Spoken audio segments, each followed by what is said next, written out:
Raven Software have had their second go at nerfing the AUG and FFAR. Now, for those of you who remember, Season 2 Reloaded introduced two changes to the FFAR and AUG, namely a recoil increase for the AUG and trying to increase the ADS speed on the FFAR. The idea being that the FFAR would be more sluggish and the AUG would be less accurate. I think many would objectively agree that that first patch didn't do much to really counteract the meta, and the second one that just released recently is something I've been testing, and ultimately the story is very much the same. And I want to talk about these patch notes because they're so messy. There's some very serious errors in these patch notes in terms of what's being done and in terms of the actual methodology of how they're nerfing weapons in Call of Duty Warzone. So we're going to dive on into it. We're going to talk about the initial changes to start with, and then we're going to talk about what they actually said in the patch notes and why we need to talk about the problem Raven Software seems to be having with balancing its weapons. So we start with the AUG, and allegedly the recoil strength has been increased, and ultimately, yes it has, but the AUG is still in a relatively good position. And the problem with this is kind of a more overarching issue, is that if they nerf the AUG, they need to nerf the M16, because they're basically the same weapon. There are no distinctive differences between the two, and if you are going to make distinctive differences between the two, then that should have already been done. And ultimately, if the AUG gets nerfed anymore and the recoil continues to be added, I will be honest with you, at longer ranges the AUG definitely does suffer after this patch. I would say generally people are just going to switch to the M16, which hasn't been touched at all. This would be like nerfing the DMR-14 and forgetting that the Type 63 exists, and they actually didn't do that. When they nerfed the DMR, they nerfed the Type 63, so I don't really understand why they nerfed the AUG without addressing the M16. Now, the AUG definitely seemed more lethal than the M16, but ultimately, burst weapons are sitting in the same category of being problematic, and in fact, I'd say tactical rifles, generally speaking, has been nothing but problems for Warzone. And for the FFAR, they have had the ADS speed being decreased. Now, this is a little bit confusing and the wording doesn't quite make sense, but what it does mean is that when you aim down sight with the FFAR, whether that's an iron sight or an optic, it will feel slower. It's more sluggish and it's less snappy. So this is a change that they thought would make sense, and it doesn't do enough. It doesn't nearly do enough. It's still the best assault rifle in the game, it's still better than any other SMG that exists in the game, and it outperforms basically every single weapon in the game in terms of being a close to medium range hitter, and again, that just shouldn't be the case and it shouldn't exist.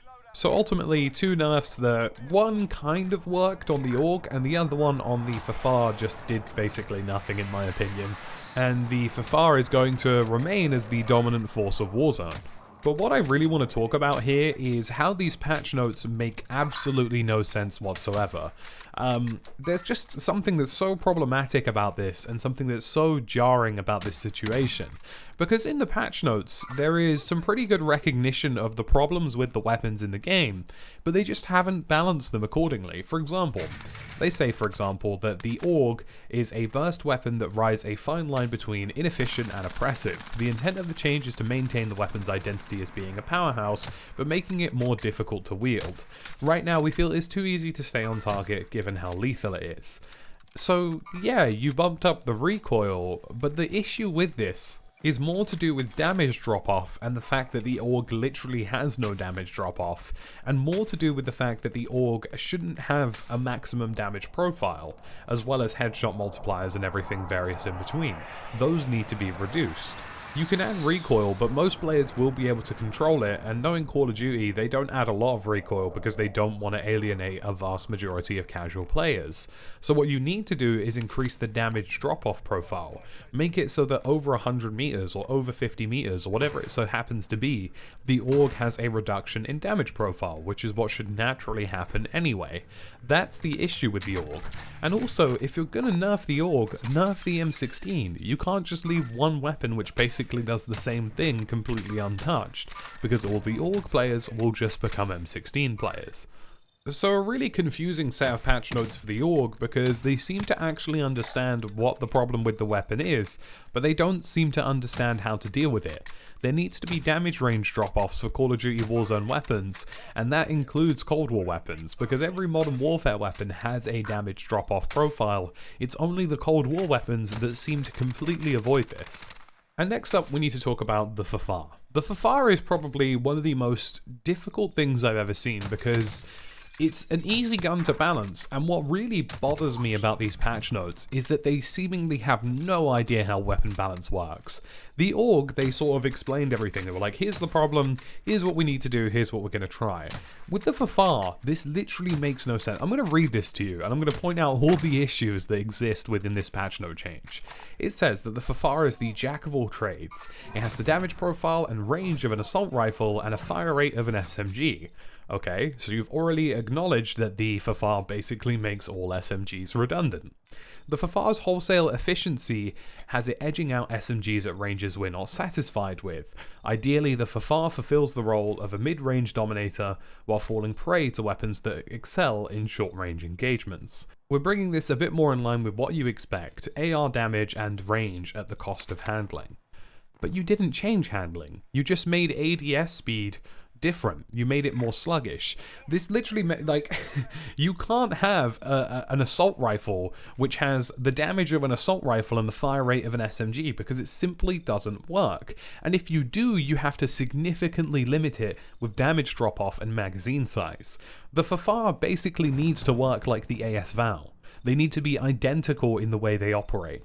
The AS-VAL absolutely deletes people at close range, but it has a very limited magazine size, and it ultimately fails to have a long-range impact because it has a damage drop-off that makes sense.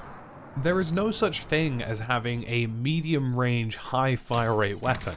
The only time that should ever exist is a light machine gun, such as the PKM, and the reason people don't use those weapons is because there is a sluggish trade-off. If you use a PKM, you know that you're going to have worse mobility and worse handling, and the FFAR doesn't handle like a light machine gun, it handles like an assault rifle, even if you change the ADS speed.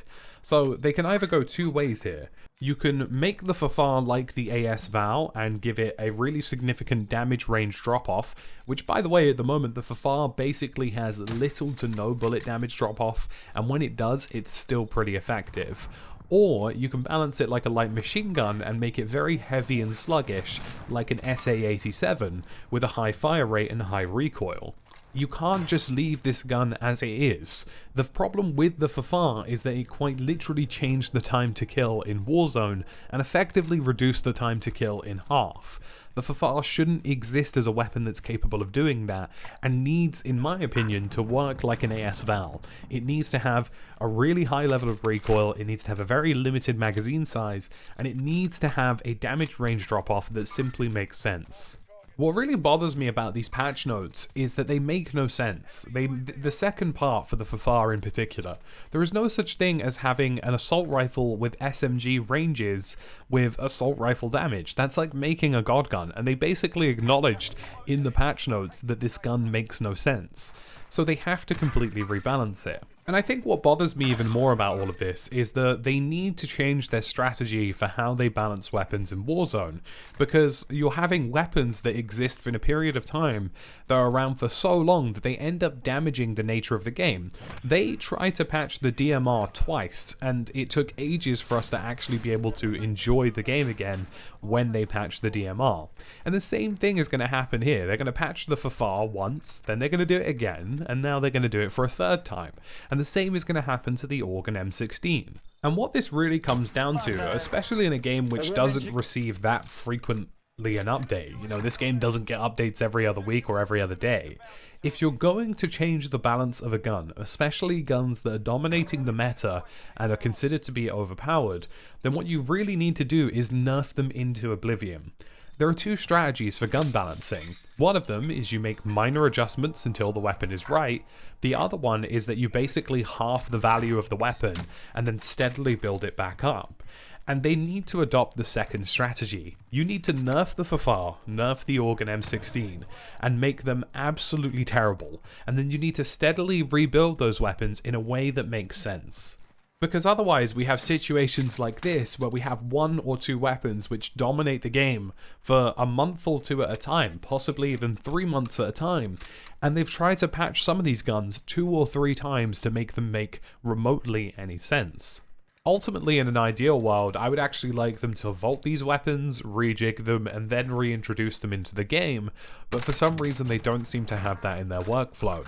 And because of that, they need to take this second strategy. You can't have one gun dominating Warzone for 2 or 3 months at a time. It took 2 patches for them to fix the DMR 14, it's going to take them possibly 3 patches for them to try and fix the AUG, and possibly 2 to 3 patches for them to fix the FFAR. Nerf them into oblivion, make them more or less completely useless, and then rebalance them in the next update. Take your time to figure out where these guns fit in, because I, as somebody who plays Warzone, already knows that the FFAR needs to handle like an AS-Val. So I think ultimately this is the issue. These patches basically make no sense and don't achieve anything because they're trying too frequently to patch these weapons in ways that don't challenge the meta. You need to recreate the meta every couple of months to keep things fresh, and you need to take really hard hitters like the FFAR off the board and completely rebalance them. I think this is just a really bad, method, how you go about developing your game and how you go about adjusting things in your game. This is a really bad workflow that they're currently attempting that is detrimental to the player base and makes the in-game situation really disappointing. And ultimately, I think a lot of this is just the fact that the Cold War integration shouldn't have added God knows how many weapons to the game without actually having time to develop them properly. It would have made more sense to release 1 or 2 weapons a week and then rebalance them accordingly. So overall, a pretty disappointing patch. This didn't achieve anything. It doesn't really change anything about the meta, and it's another disappointment. And alongside all of this, not only did they break sleight of hand in the last previous update, they've now broken Modern Warfare sniper scopes so that they have no glint in this update. You just gotta do this stuff better, and they just need to improve. So folks, that's about it for this video today. I'm a little bit disappointed, probably you guys are too. If you enjoyed this video, leave a like, leave a sub, and I'll catch you again in the next one.